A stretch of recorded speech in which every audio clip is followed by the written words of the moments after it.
Hello friends, Sundari's kitchen தாளிக்கும் வாசமில் இன்றைக்கி கேரளா கோயில் சாம்பார் செய்கிறது எப்படின்னு சொல்லி பார்க்கலாம்.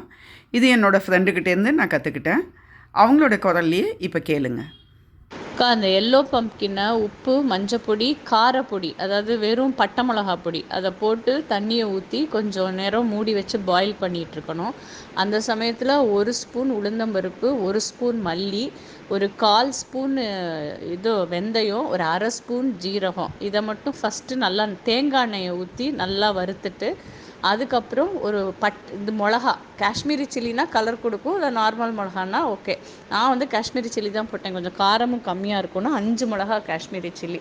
இதை நல்லா வறுத்துட்டு கடைசியாக கொஞ்சமாக கருவேப்பிலை, அப்புறம் வந்து புளி அப்போவே கோதெல்லாம் எடுத்துட்டு அதையும் போட்டு தேங்காய் நல்லா ஒரு 1/4 கப்புக்கு மேலேயே போட்டு நல்லா இதையும் கொஞ்சம் வதக்கிட்டு, பொன்னிறமாலாம் வேணாம் தேங்காய், அந்த சூட்லேயே கொஞ்சம் ஆஃப் பண்ணிடணும். இதை வந்து நல்ல ஒரு பேஸ்ட் மாதிரி அரைச்சிக்கோங்க.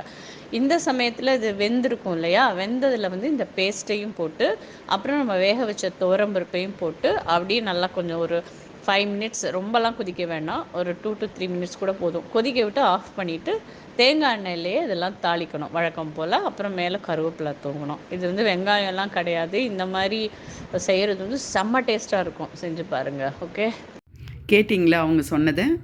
அதே அளவுக்கு அவங்க சொன்ன அளவுலேயே எடுத்து நான் எல்லாமே வறுத்துக்கிட்டேன்.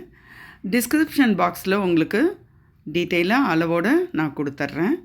இப்போ பார்த்திங்கன்னாக்கா தேங்காயை போட்டுட்டு அடுப்பை ஆஃப் பண்ணிவிட்டு அந்த சூட்லேயே வதக்குனது தான், ரொம்ப செவக்கெல்லாம் விடலை. அதுக்குள்ளே காய் நல்லா வெந்துடுச்சு. அந்த காயில் இந்த அரைச்ச மசாலாவை ஊற்றி ஒரு கொதிக்க விட்டுருக்கேன். ஏற்கனவே துவரம்பருப்பு ஒரு ஆழாக்கு தனியாக குக்கரில் வச்சு நல்ல குழைய வேக வச்சு எடுத்து வச்சுருக்கேன். நல்ல ஒரு 2 கொதி வந்ததுக்கப்புறம் இதில் வேக வச்ச துவரம்பருப்பையும் நான் சேர்த்து கலந்து கொதிக்க விட்டேன். நல்ல ஒரு மணத்தோட சாம்பார் தயாராகிடுச்சு. இது ரொம்ப நேரம் நான் கொதிக்க விடலை, ஒரு 3லேருந்து 5 நிமிஷத்துக்குள்ளே தான் கொதிக்க விட்டுருப்பேன். எல்லாம் சேர்ந்து நல்லா திக்காக வந்துடுச்சு.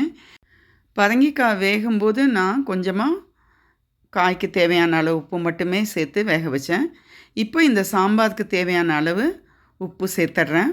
உப்பு சேர்த்து ஒரு 2 கொதி நல்லா கொதித்து வரவிட்டேன். பார்த்திங்கன்னா சாம்பார் நல்லா திக்காக வந்துடுச்சு. இப்போ இந்த சாம்பாருக்கு தாளிப்பு போடணும். நம்ம தாளிக்கிற கரண்டியில் ஒரு 2 ஸ்பூன் அளவுக்கு தேங்காய் எண்ணெய் விட்டுருக்கேன். இந்த தேங்காய் எண்ணெயில் ஒரு டீஸ்பூன் கடுகு, கொஞ்சமாக ஜீரகம், கொஞ்சம் வெந்தயம், பெருங்காயத்தூள், அதுக்கப்புறம் கருவேப்பிலை, இதை தாளித்து இந்த சாம்பாரில் கொட்டியாச்சு. இப்போ சாம்பார் நல்ல கமகமன்னு மணத்தோடு இருக்குது. இந்த சாம்பார் நான் வச்சுருக்கிறது திக்காக இருக்குது. ஆனால் கேரளா கோயில்கள்லாம் பரிமாறப்படுற சாம்பார் எப்படி இருக்குன்னா கொஞ்சம் நீர்க்க தான் இருக்கும். எங்கள் வீட்டில் வந்து கொஞ்சம் திக்காக சாப்பிட்டு பழகிட்டதுனால நான் கொஞ்சம் திக்காக செஞ்சுருக்கேன். உங்களுக்கு தேவைப்பட்டதுன்னா நீங்கள் கொஞ்சம் தண்ணி கூட சேர்த்து நீர்க்க வச்சுக்கலாம்.